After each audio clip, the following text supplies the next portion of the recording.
3, 2, 1. Well, what's going on, friends? Welcome back to another episode of the Metaverse Church podcast. And today we're bringing you another one. Okay, let's be honest. I think this is going to be a short one. We'll see how long it ends up being. But we're going to bring you one today that has really been on my mind the past couple of weeks. And it was something that a mutual friend of ours, Goose Cheddars, he mentioned to me last year. So now as we have entered into summertime this go around, it's very much on the forefront of my mind. And so, I've just been tracking numbers within our virtual reality campus and just seeing what people are coming in, coming out, which has been a lot different. So I do have to be upfront about this. Like the numbers that we were tracking last year, people attending, obviously we're talking about alt space then.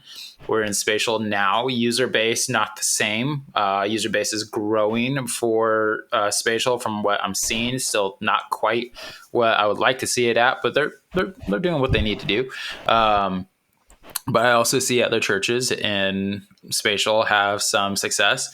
But yeah, so like last year about this time, Cheddars came into our alt space service and just mentioned like, I asked him, I was like, hey, have you guys noticed like a dip in your attendance numbers, all that kind of stuff? And Cheddars, breathed some life into my confidence and what it is that we're doing. And he's just like, dude, it's a summer lull. It happens. Just keep the course. And then come fall, you'll see things kind of pick back up again. And so as we've entered into the summertime, I was thinking about this. I was like, I want to bring this to Goose and let's just bring some validity to Cheddar's statement. By the way, Cheddars, if you listen to this, hey man. But is there truth to that, Goose? As churches look at getting into VR ministry, as I have conversations, as you have conversations with other church leaders who are looking at this, or who maybe just recently entered in and now they're here into the summertime and they're wondering what happened, is there validity to that statement that there is a summer lull when it comes to VR ministry? Oh, for sure. Yeah. That is definitely what we have experienced. Cheddars is on it. And in fact, I think I would probably just bring validity to his statement.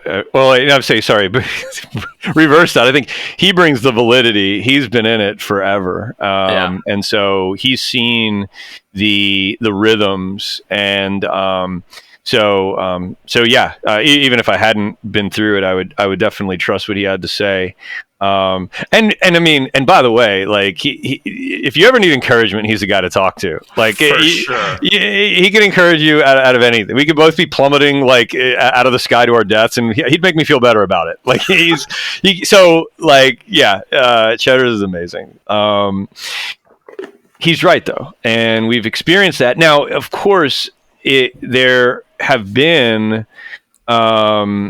There's always moving pieces to any of this type of thing, especially when the sample size isn't really all that large. So there is some kind of question as to, okay, like how much of it is summer and how much of it is other things.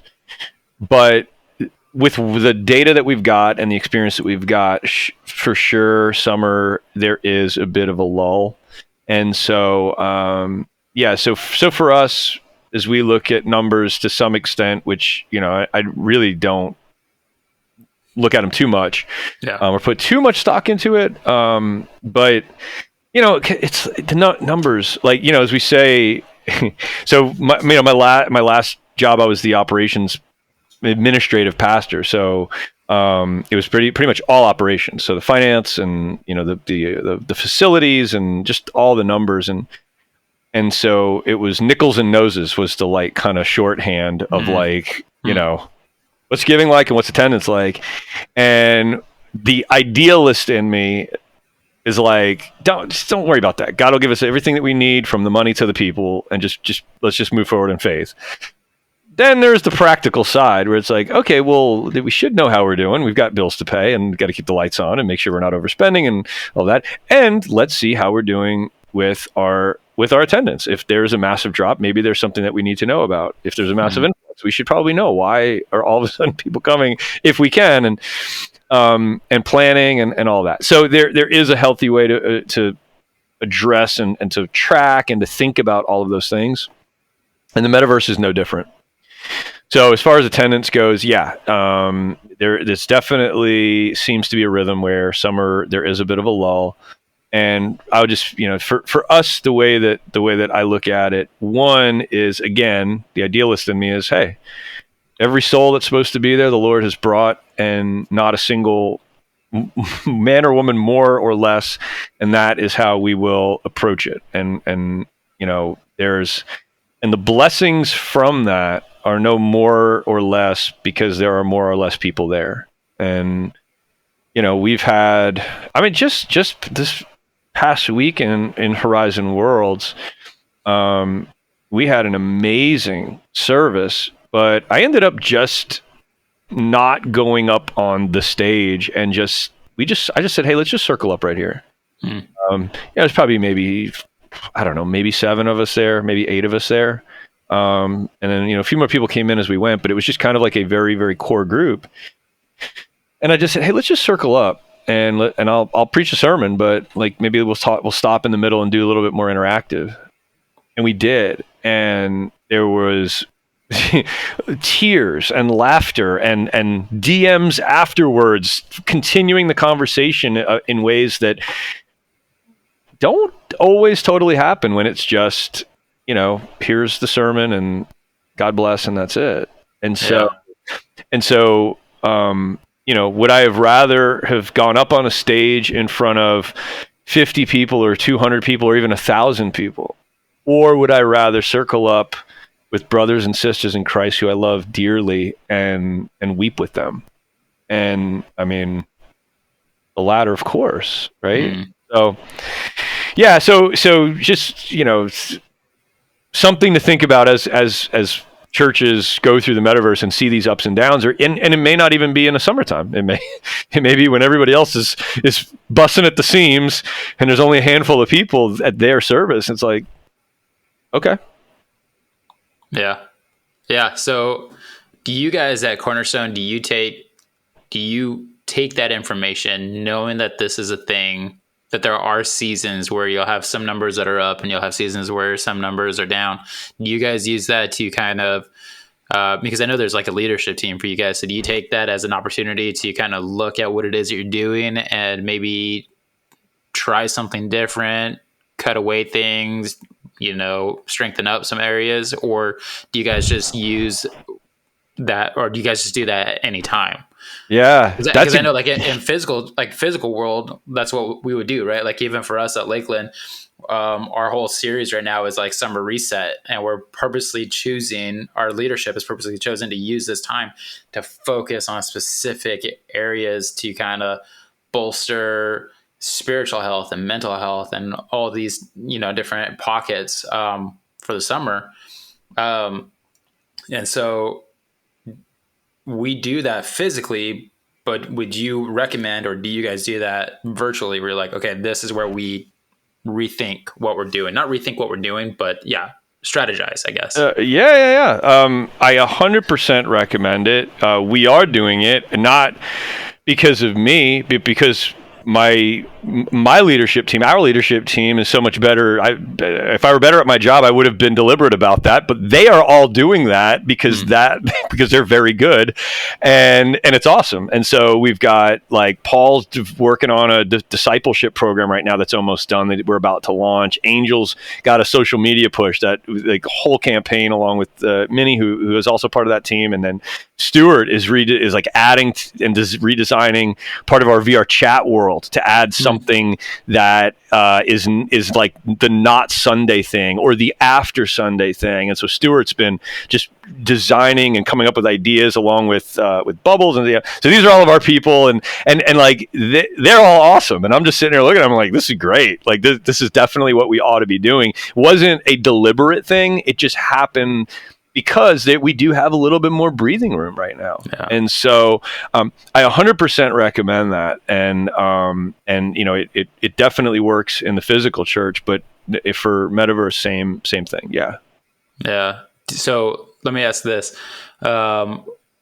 With the lull, do you see a dip in, how do I want to ask this question? who's missing, I guess. Because like if we Yeah. were to like categorize, like there's our core group of people that show up. There's the trolls, there's older people who are using VR. There's the young kids who are using VR. So like when it comes to these lull seasons, like let's say like summer, in my head, I'm thinking, okay, kids are out of school, so then kid usage should be up and maybe adult usage is down.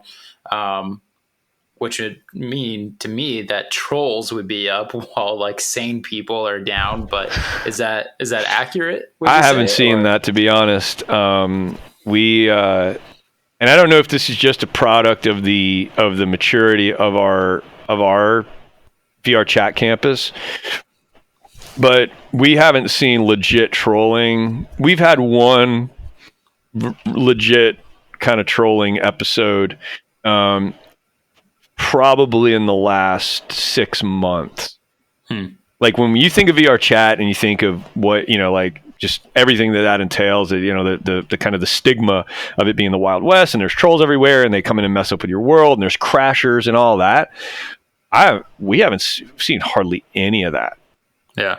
And so I think that's a testament to Stuart, who is our like kind of resident bouncer, who has like just such a keen eye for, he had some of that off. So I know that there would be more if it weren't for him. Yeah. But I do also think that there is just kind of a maturity about the group that we do have that comes that I think some people might if it were a smaller group or a more rowdy group. But I think when you walk in and you see 35 avatars all just kind of sitting there listening to a sermon, only the hardiest of trolls like can kind of, say muster up the courage to go and like pierce that. It's just much easier when it's a little bit more hectic. And so anyway, that was a very long-winded answer to your question. I would say we haven't seen the trolls, but I don't know that that's because of summer. It might be, and maybe August rolls around and that's it. But I, although that would be kind of the reverse of what you're thinking, is that there's more kids and there are more trolls. But I will say that the trolls, most of the trolls that we have, they're not kids. They're, I'd say, like, if I had to put an age group, I'd say it's probably between 20 and 25 years old. Yeah, that's about what I've seen too. So I don't know that I don't know that the school is out kind of thing necessarily would impact that. Yeah, who you asked the question is who's missing. I don't know that it's I don't know that it's anyone specific. I think that it is just a few less of each, maybe like a few less of each, kind of demographic, if you will, from the seasoned veteran believers to, I guess maybe I would say this probably. No, I can't really say that. We've had some really, really solid discussions from very seasoned believers as well. I was going to say we've maybe seen a less of those, but no, I think it's just a little bit across the board. Pretty much accurate to physical church attendance, right? Like summertime hits, everybody's going out for vacation, family, stuff, whatnot. So yeah, you got people who show up, once in a blue moon, and then come like colder season, they're there what feels like almost every week. And so yeah, I will say this. For me last year, for Cheddars to come in and just mention that, it really was a breath of fresh air for sure. Because like just watching our analytics, our metrics for that, I was just like, dude, we are like, I'm so used to seeing like 50, 60 people showing up into our space, according to alt space, at least just popping in for however they measure that, but hopping in for at least some point in time. And then during the summer months, all of a sudden we were like, there were sometimes it was like in the teens, mid 20s to low 30s. And I was just like, there's literally half of what we were getting. And I don't know what changed, what we're doing different. And Cheddar's just like, nope, this is a thing. Yeah. Just keep going, keep up the good work and just wait. Come fall, people will start showing back up. And sure enough, like come fall, I would probably say about September, all of a sudden we started seeing, the regular numbers that we were seeing again and whatnot. And again, right now it's different for us being in spatial. We're not seeing those numbers that we were seeing yet, but I do believe that it's coming just because I'm listening to Cheddars with his all-knowing voice of just stay the course. So cool. Well, I just wanted to throw that question at you for this episode just to see if there was any truth to it. So for you as a church leader or somebody who is spending time in the metaverse and looking for that Christian community, just know that there are seasons. I'm pretty sure there's some place in the Bible that talks about this. There's a season for everything. There's a time to plant. There's a time to, grow, not grow, all those kinds of things. So, and the summertime may just be for you. If you're looking at getting into the metaverse, this may be the time to start exploring in order to know what you're going to want to do come fall. And if you're in the metaverse already, this may be the time to pause and rethink, refresh, do something different in order to continue to bring the good news to people that there's a God who is for them and not against them. So, Goose, thanks for bringing some backing to Cheddar's statement. And hopefully this episode is a blessing to all of you guys. So if you could do us the favor, as always, to share, subscribe, rate, and review, we would appreciate it. And all that being said, we'll see you next week for another episode of the Metaverse Church Podcast. Be blessed.